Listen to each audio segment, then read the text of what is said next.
"Your company killed my village," said the janitor. "This tea might save your life. Ironic, no?" The results sat on Marcus Chen's desk like a verdict. Stage 3. B. Pancreatic adenocarcinoma. 8 to 12 months with treatment.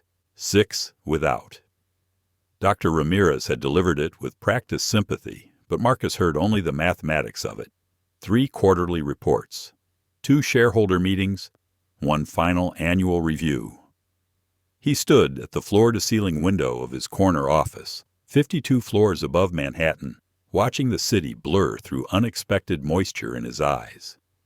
23 years building Chen Pharma into a Fortune 500 company.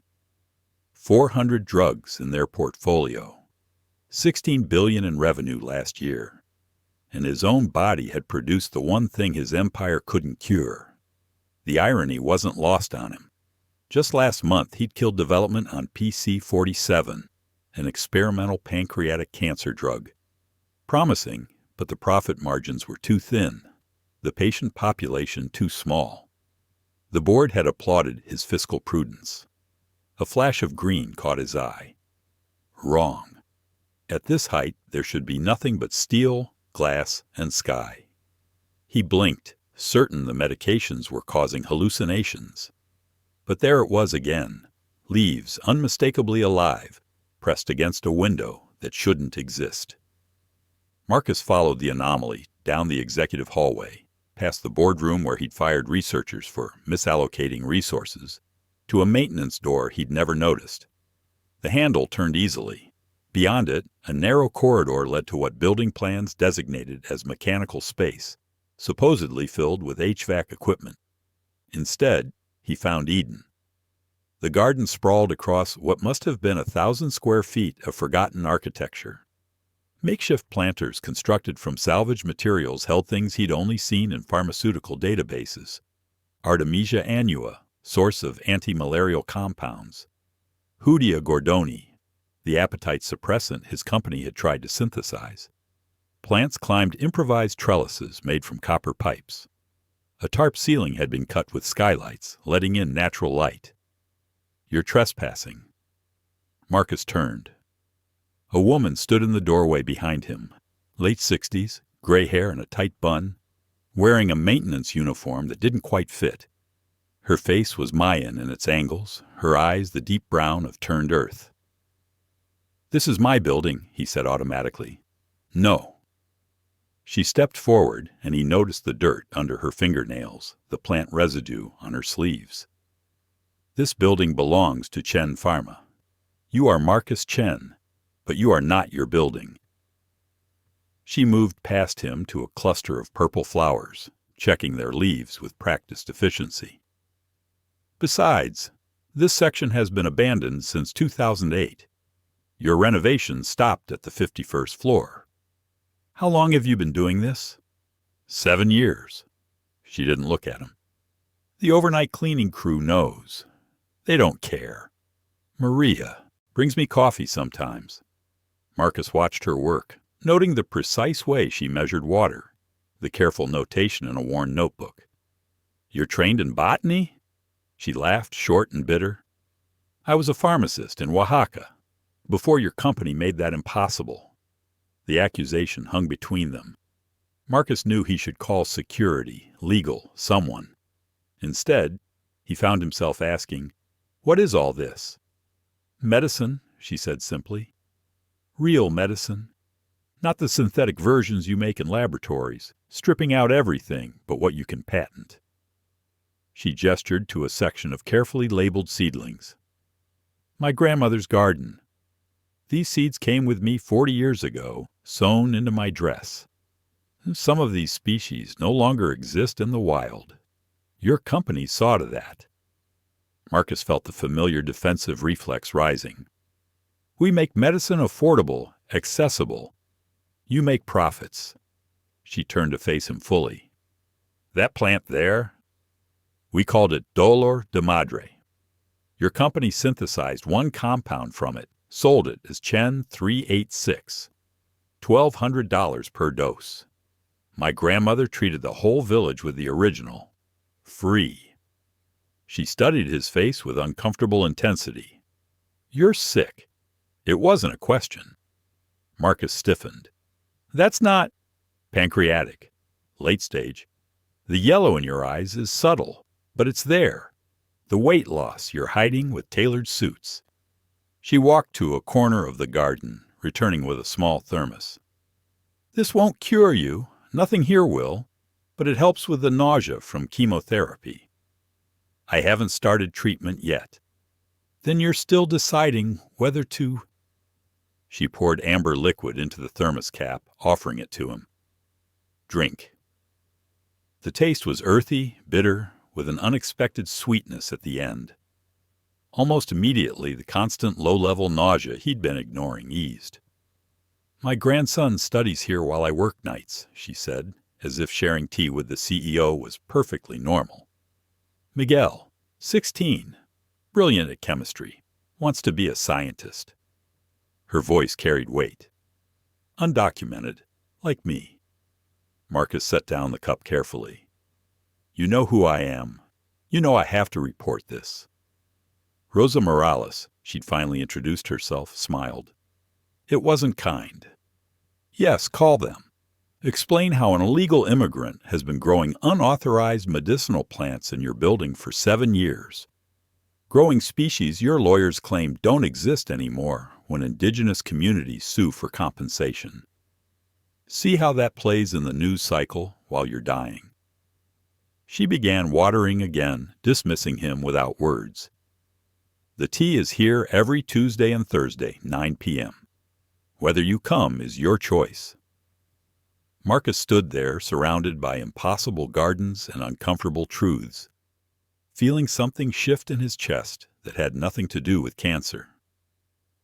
He looked at the plants reaching toward borrowed light, surviving where they shouldn't exist, tended by someone who shouldn't be there. "What's in the tea?" he asked. Rosa's back was to him, but he could hear the smile in her voice. "If you want to know that, Mr. Chen, you'll have to learn their names first. Their real names. The ones my grandmother taught me." Marcus left the garden with dirt on his Italian shoes and the taste of earth on his tongue, carrying questions that 23 years of pharmaceutical development hadn't prepared him to answer. Marcus returned Thursday night. He told himself it was curiosity about the tea, which had worked better than the prescription antiemetics Dr. Ramirez prescribed. But standing in the garden doorway at 9 p.m. sharp, watching Rosa work under battery-powered LEDs, he knew it was more than that. "You came back." She didn't look up from the notebook where she was recording growth measurements. "Most executives would have sent security by now. Most cleaning ladies wouldn't have blackmailed a CEO. Blackmail is such an ugly word." Rosa moved to another plant, fingers gentle on its leaves. "I prefer mutual understanding." A teenager sat hunched over textbooks in the corner, equations scattered across his papers. "Advanced organic chemistry," Marcus noted. "College level." "Miguel," Rosa called, "come meet Mr. Chen." The boy looked up with his grandmother's eyes but sharper features, mixed heritage written in his face. Wariness flickered across his expression. He knew who Marcus was. "You're studying the Diels-Alder reaction," Marcus observed. "Your transition state diagram is wrong." Miguel bristled. "It's what the textbook shows." "The textbook is simplified. Here." Marcus grabbed a pencil, sketching on spare paper. "The orbital overlap happens like this. See? The endoproduct is favored because of secondary orbital interactions." Miguel studied the drawing, understanding dawning. "That's why the yield was different than predicted. You're running actual reactions. The community college lets me audit. Professor Kim saves me leftover reagents." The admission came reluctantly, defensively. Marcus looked at Rosa. "He has talent." "He has more than talent. He has perfect SAT scores, 3 science fair wins, every AP class his school offers." Her voice carried an edge. "Also no social security number, no path to college, no future your country will recognize." The weight of it sat between them. Marcus watched Miguel return to his studies, shoulders curved inward like armor. "The tea," Marcus said finally. "What's in it?"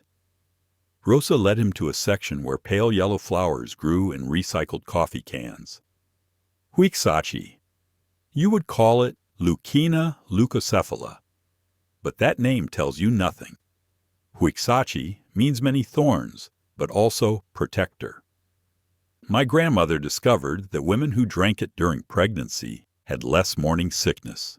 She traced it to compounds that regulate nausea receptors. We tested Leucaena derivatives in 2003, Marcus said slowly. The trial was canceled. Because you couldn't isolate the single compound. The plant works through synergy, 5 different molecules working together. Can't patent that, can you? She moved to another cluster. This one we call Niño Perdido, lost child. It helps the body remember how to fight when it's forgotten. She looked at him meaningfully. Useful for diseases where the immune system fails to recognize threats. You're suggesting these plants could treat cancer? I'm suggesting nothing, and plants don't treat disease. They support the body's own systems.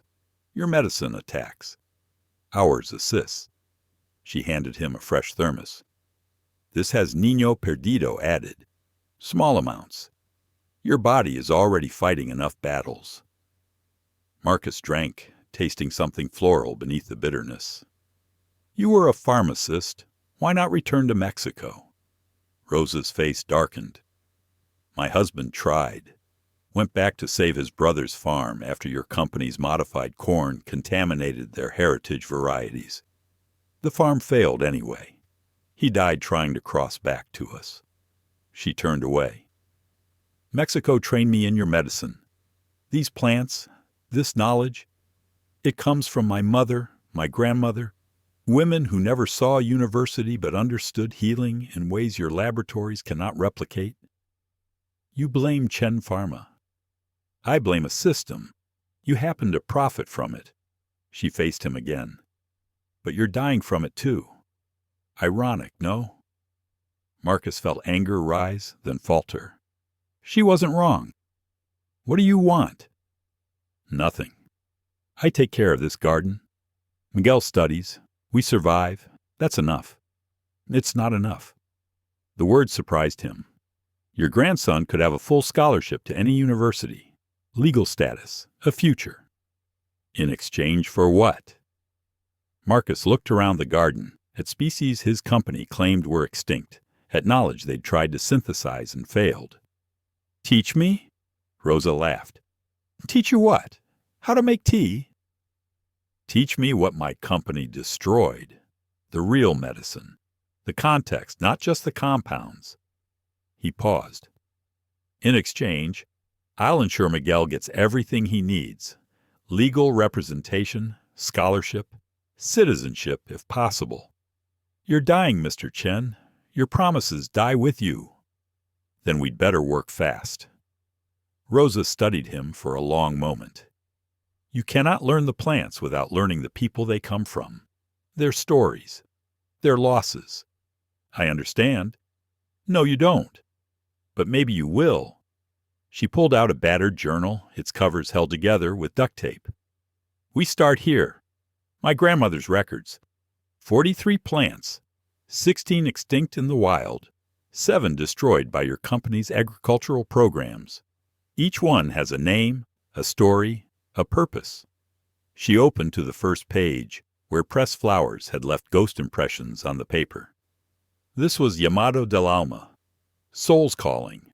It grew wild in our valley until Chen Pharma's subsidiary tested herbicides there. Your report called the area uninhabited. 17 families lived there. Marcus sat on an overturned bucket, the weight of accusation heavy but somehow necessary. Miguel looked up from his studies, watching. If we do this, Rosa continued, you don't just learn formulas. You learn what was lost. You sit with that knowledge, and you use whatever time you have left to account for it. How?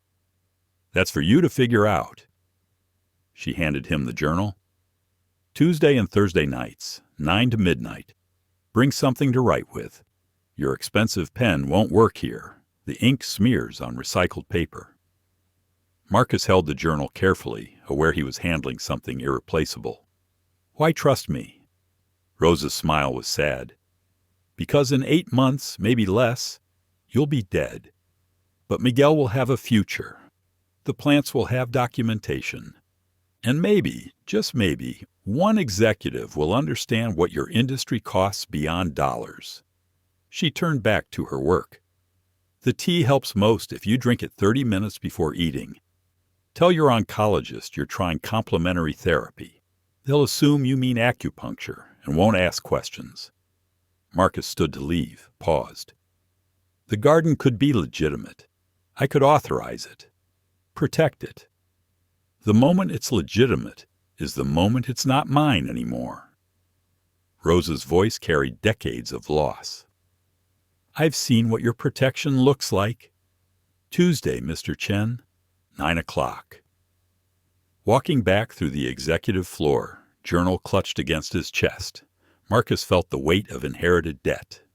Not the kind measured in quarterly reports, but in species lost, knowledge destroyed, communities scattered. He had 8 months to learn what his company had spent decades erasing. It didn't feel like nearly enough. 6 weeks into their arrangement, Marcus could name 37 plants in Rosa's garden. Not their Latin classifications, those he'd always known, but their real names, the ones that carried stories. This one, Rosa said, pointing to a sprawling vine with heart-shaped leaves, is called the Priest's Confession. Priests used it to stay awake during long vigils. But too much, and they'd speak truths they meant to keep hidden. Marcus touched the leaves gently. His fingers had learned to be careful here. Uncaria tomentosa.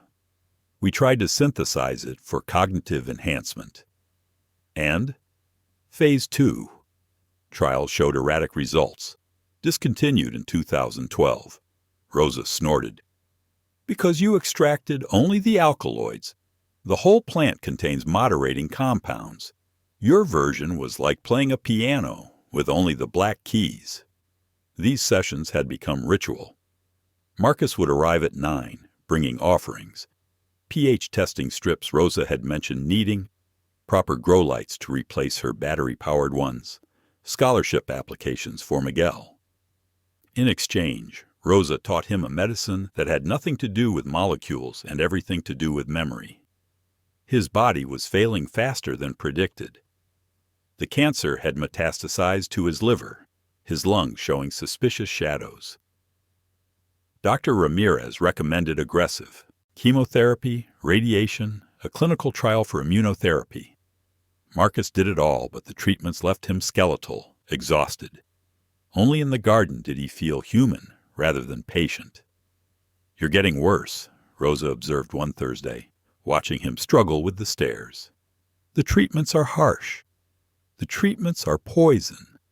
Sometimes necessary poison, but poison nonetheless. She handed him a different tea, darker than usual. This won't stop what's happening, but it might help you think clearly through it. Marcus drank without question now. Trust, he'd learned, was its own medicine. Miguel had started joining their sessions, initially suspicious, but gradually warming as Marcus helped with his chemistry homework, wrote recommendation letters, connected him with professors at Columbia. The boy's brilliance was undeniable. He'd already corrected 2 errors in Marcus's own published papers. "Why are you doing this?" Miguel asked one night as Marcus explained protein folding. "You could hire tutors, real teachers." "I was a real teacher once," Marcus said quietly. "Before I became CEO, before I forgot that knowledge should serve people, not profits." That night, Rosa showed him a section of the garden he hadn't seen before.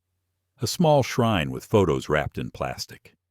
Families, children, elderly faces gazing at the camera with dignity despite obvious poverty. "These are the people your company's policies affected," she said simply. The farmers who couldn't compete with your modified seeds. The sick who couldn't afford your medicines. The communities destroyed when you bought their land for test facilities. Marcus studied each photo, feeling the weight of faces he'd never considered. I didn't know. That's worse than knowing, Rosa replied. You created systems that hurt people without even seeing them. 2 days later, Marcus brought his own addition to the shrine, a photo of his ex-wife and daughter. I was so busy building Chen Pharma, I missed their lives. My wife left when Sarah was 12. My daughter hasn't spoken to me in 3 years. Rosa said nothing, but she placed the photo carefully among the others. The breakthrough came by accident. Marcus had been analyzing Rosa's tea combinations, running mass spectrometry on the compounds out of curiosity. One particular mixture, the one she called grandfather's patience, contained something extraordinary. This compound, he showed her the results on his tablet, hands shaking with excitement. It's similar to what we were developing for PC-47, but the structure is different, more stable. The computer modeling suggests it could actually slow tumor growth. Rosa barely glanced at the screen. My grandfather lived to 93 with stomach cancer. Drank that tea every day for his last 10 years. This could be revolutionary. We could synthesize it, run trials. No. The word cut through his enthusiasm. Rosa's face was stone. This knowledge isn't yours to take, she continued. It belongs to my community, to the people who preserved it while your industry tried to erase us. But it could save lives. Whose lives? The ones who can afford it after you've patented it? After you've modified it just enough to own it? She shook her head. I've watched this story before. Marcus felt the familiar executive instinct to argue, to negotiate, to acquire. Then he looked at the shrine, at the faces of people his company had already failed. The fight drained out of him. What would you want? He asked instead. Rosa studied him for a long moment. Documentation. Every plant, every use, every story, recorded and published openly. No patents, no exclusivity. Knowledge that belongs to everyone. The board would never... You're dying, Mr. Chen. What exactly can they do to you? The truth of it hit him like cold water. He was beyond consequences now, beyond quarterly earnings and shareholder value. His legacy was being written in weeks, not years. There's something else, Rosa said, leading him to a corner where a single plant grew in isolation, its leaves silvered in the dim light. This one has no name anymore. The last person who knew it died before teaching me. But I've kept it alive, hoping... She trailed off, then looked at him directly. Your company destroyed the village where it grew. Strip mining for rare earth minerals. This might be the last one in existence. Marcus touched the nameless plant, feeling the weight of permanent loss. I'm sorry. Sorry doesn't bring back species. Sorry doesn't rebuild communities. Rosa's voice was tired, not angry. But you could do something more than sorry. That night, Marcus stayed past midnight, helping Rosa transplant seedlings while Miguel studied for his SATs. The garden felt different now. Not just a hidden space, but a repository of resistance, a library of the dispossessed. I want to testify, Marcus said suddenly, to Congress, about what pharmaceutical companies really do, about what we've destroyed chasing profits. Rosa paused, hands deep in soil. They'll destroy you. I'm already destroyed, but maybe the truth could build something better. For the first time since he'd met her, Rosa smiled, not bitter or sad, but genuine. My grandmother would have liked you, not the CEO you, but this you, the one learning to see. Marcus smiled back, dirt under his manicured nails, cancer eating at his bones, more alive than he'd been in decades.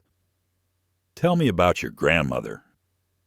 Rosa began to speak, and Marcus listened, really listened, as night deepened around them and the nameless plant stretched toward grow lights that would never replicate the sun it had lost. The Senate hearing room smelled of old wood and fresh lies.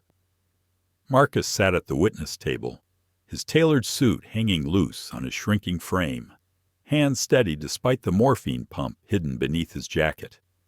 Across from him, senators shuffled, papers, preparing for what they assumed would be routine testimony about drug pricing. They had no idea what was coming. "Mr. Chen," Senator Patricia Williams began, "you've requested to address the committee about pharmaceutical industry practices. Given your condition, we appreciate—" "I'm not here for appreciation," Marcus interrupted. His voice, though weakened, carried through the microphone with startling clarity. "I'm here to confess." The room stirred.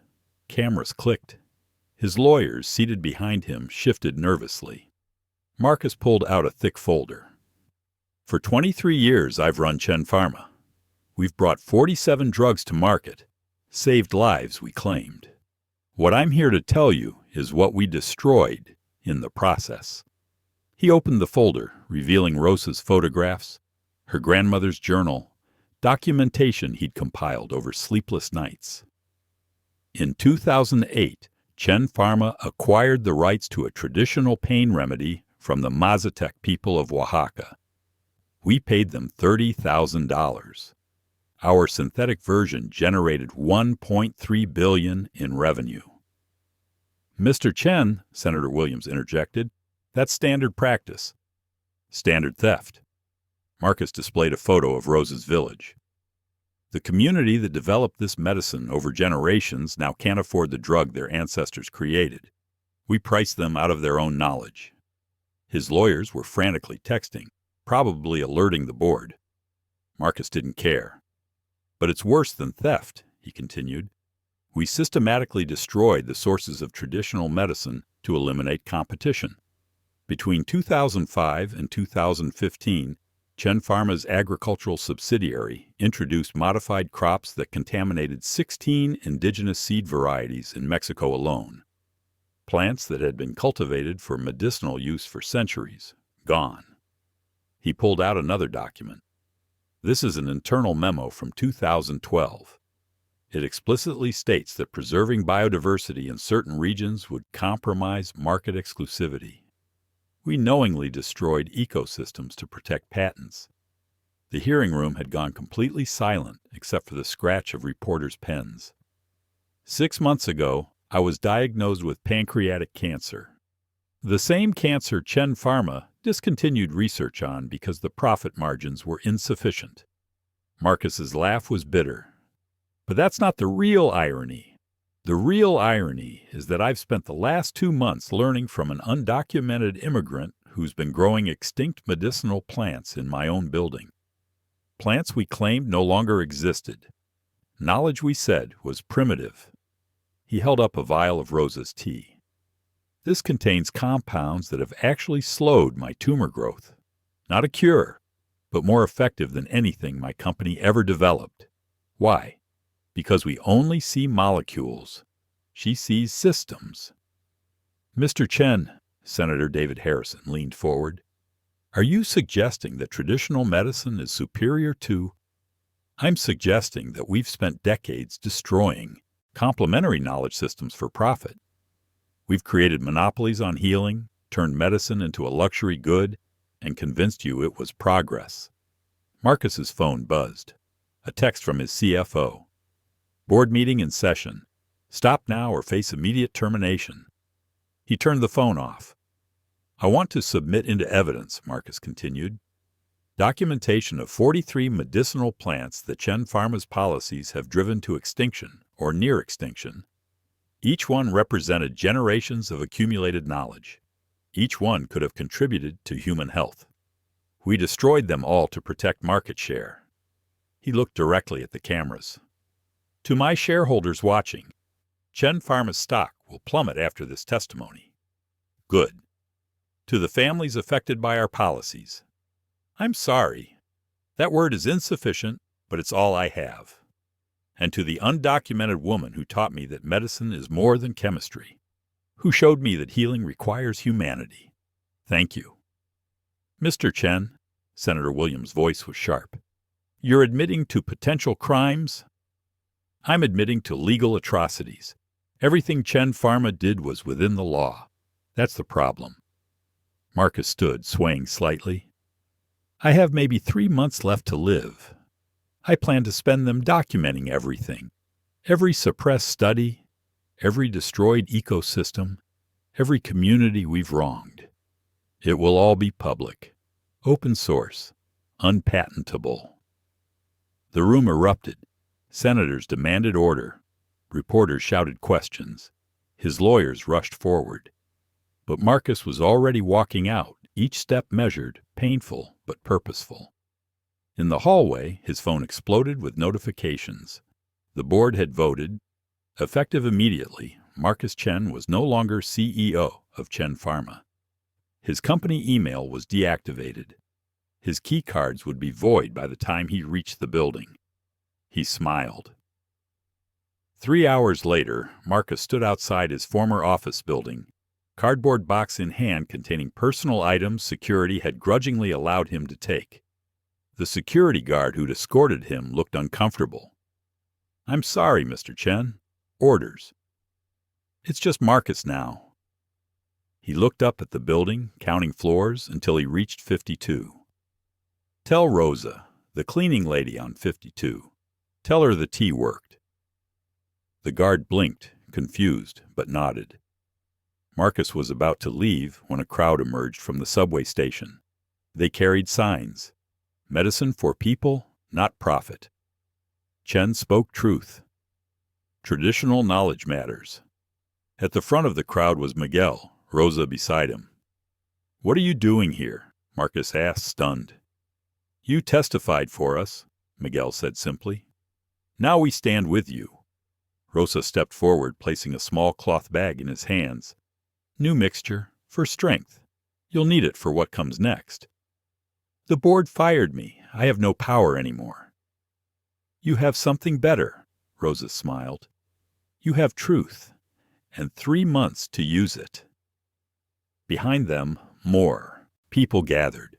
Some were employees from Chen Pharma, others from advocacy groups, journalists, patients. The crowd grew. The garden, Marcus said suddenly. They'll destroy it when they find it. Let them try. Rosa's voice was steel. It's been documented now. Every plant, every formula, every story. You made sure of that. Seeds have been distributed to 12 community gardens across the city. They can't destroy what's already spread. Marcus looked at the crowd, at Rosa and Miguel, at the building he'd once ruled. For 23 years, he'd built an empire. It had taken less than 3 hours to destroy it. He'd never felt more successful. So, he said to Rosa, what now? Now we teach. You have 3 months, maybe less. We have 3 floors of garden to relocate, 17 years of knowledge to transcribe, and a foundation to establish before you die. The Morales Chen Institute? Rosa shook her head. Just the Community Medicine Foundation. No names, no ownership. Knowledge that belongs to everyone. As they walked away from Chen Pharma, the crowd following, Marcus felt the weight of his diagnosis, the reality of his remaining time. But also something else, the lightness that comes from finally, irrevocably choosing the right side. His phone rang. Sarah, his daughter, calling for the first time in 3 years. Dad, I saw the testimony. Are you okay?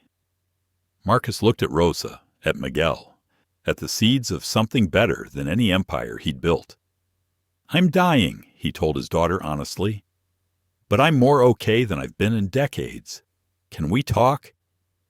The Community Medicine Foundation was incorporated in a borrowed conference room at a legal aid clinic 3 blocks from where Rosa lived. Marcus signed the papers with a hand that shook not from illness, but from the weight of doing something genuinely right. No tax havens, no complex structures to hide assets. Just a simple nonprofit with an impossible mission: preserve what the pharmaceutical industry had spent decades destroying. The transfer cleared, his lawyer said quietly. $47 million. Everything you could liquidate without triggering the frozen assets. Marcus nodded. It was a fraction of his net worth. The board had moved fast to protect company assets, but it was enough. Enough to buy the building where Rosa's garden grew. Enough to establish growing centers in 7 cities. Enough to fund Miguel's education and 50 more like him. You could have fought the board, the lawyer continued. Wrongful termination, severance packages. With what time? Marcus touched his side where the pain now lived constantly. 8 weeks, maybe 10. Better to build than battle. Rosa entered carrying a box of seedlings, Miguel behind her with documentation binders. They'd been working 18-hour days, racing against Marcus's declining health to preserve everything. The garden on floor 52 had been discovered and destroyed within days of his testimony, but Rosa had been right. They'd already saved what mattered. The first community center is ready, Rosa announced. Brooklyn. They've allocated greenhouse space. And I got into Columbia, Miguel added quietly. Full scholarship. They created a special program for undocumented students pursuing ethnobotany. Marcus smiled, though it hurt to stretch his face. The cancer had reached his bones. Sarah arrived that afternoon, her first visit since his diagnosis. She stood in the doorway, taking in her father's gaunt frame, the humble surroundings so different from his former office. "You look terrible," she said finally. "Honesty. You get that from me." She sat beside him, awkward, uncertain. They'd been strangers for so long. "Mom says you're giving everything away." "Everything I can. The lawyers are protecting you and your mother's trusts." "That's not what I meant." Sarah pulled out her phone, showing him a video. "This went viral. 3 million views." It was his testimony, but edited with footage from Rosa's garden before its destruction. Interviews with communities affected by Chen Pharma. Scientists confirming the value of the destroyed species. Someone had titled it, "The Last Honest CEO." "They're using it in medical schools," Sarah continued. "Ethics courses. One professor called it the most important confession in pharmaceutical history." "It's not enough. It's a start." She took his hand, carefully, as if he might break. "I'm proud of you. Finally." The words hit harder than any diagnosis. Over the following weeks, the foundation grew in ways Marcus hadn't expected. Scientists who'd been silenced by NDAs began sharing suppressed research. Indigenous communities sent seed samples, trusting Rosa where they'd never trust a corporation. A group of Chen Pharma researchers, inspired by Marcus's testimony, leaked decades of buried studies showing traditional remedies that had been shelved for profit reasons. Marcus tried to be involved, but his body was failing faster now. He spent most days in a hospital bed Rosa had arranged in the foundation office, still working but horizontal. Miguel reading him reports when his vision blurred. "There's a problem," Rosa said one morning. "Chen Pharma is suing. Patent infringement. They claim the foundation is using proprietary information." Marcus laughed, which turned into coughing. "Let them. Discovery alone will destroy them. Every document they file proves my testimony." But the real blow came from an unexpected source. The DEA raided the Brooklyn Growing Center, claiming the medicinal plants violated controlled substance laws. Several species Rosa had preserved contained compounds similar to regulated drugs. "They're trying to shut us down," Miguel said, frustrated. "No," Marcus wheezed. "They're validating us. If the plants weren't valuable, they wouldn't fight this hard." He made one last public appearance, wheelchair-bound, at a packed community meeting. The crowd was diverse: patients, researchers, farmers, activists. His voice required amplification now, barely a whisper. Chen Pharma wants to own healing, he said. The government wants to regulate it. But healing belongs to humanity. Every seed we've saved, every formula we've documented, it's yours. Copy it, share it, plant it. Let them try to patent the wind. He held up a small envelope. These are seeds from the nameless plant, the one Rosa saved, the last of its kind. We've cultured hundreds from it. Take them, grow them, name them yourself. Let every garden be a revolution. People came forward taking seeds, touching his hands gently. An old woman pressed a photo into his palm. Her grandson, alive because of a traditional remedy Chen Pharma had tried to suppress. That night, Marcus asked Rosa to wheel him to where they'd created an indoor garden at the foundation. 43 species grew under full-spectrum lights, each with a placard describing its traditional use, its story, its near extinction. "We did it," he said quietly. "You did it. Number U preserved it. I just finally saw it." Rosa sat beside him. "My grandmother had a saying, 'Seeds sleep until the right season.' You were the right season, Marcus. I was winter, killing everything I touched. Winter ends. Seeds need the cold to germinate." Marcus reached for the nameless plant, now thriving, multiple cuttings already distributed worldwide. "What will you call it?" Rosa smiled. Miguel suggested something, given how it survived alone, preserved against all odds, bringing together worlds that seemed incompatible. "What?" "Bridgeflower. Puente de Flores." Marcus touched the leaves one last time. "Perfect."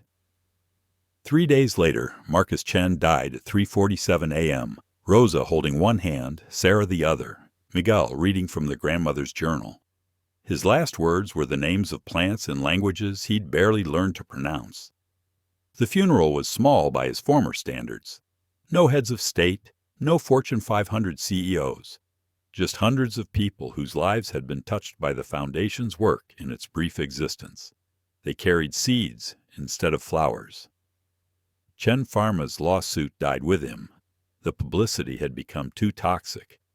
The board quietly settled, even making a charitable donation to the Foundation to avoid further investigation. The DEA backed down after public pressure and congressional hearings, where Rosa testified with Miguel translating, her dignity and expertise undeniable. 5 years later, the Community Medicine Foundation operated in 12 countries. Miguel, now doctor, Miguel Morales, led research that proved several extinct medicinal plants could be recovered from seed banks Rosa had secretly maintained. Sarah Chen served on the board, having left her corporate law practice to focus on protecting traditional knowledge rights. Rosa, at 72, still tended the original garden, now expanded to 3 floors of the building Marcus had bought. She trained young herbalists, teaching them names in languages pharmaceutical companies had tried to forget. On the wall hung 2 portraits side by side. Marcus Chen in his final days, gaunt but smiling, holding seeds, and Rosa's grandmother, the original keeper of the knowledge that had survived conquest, patents, and willful forgetting. Beneath them, a simple plaque.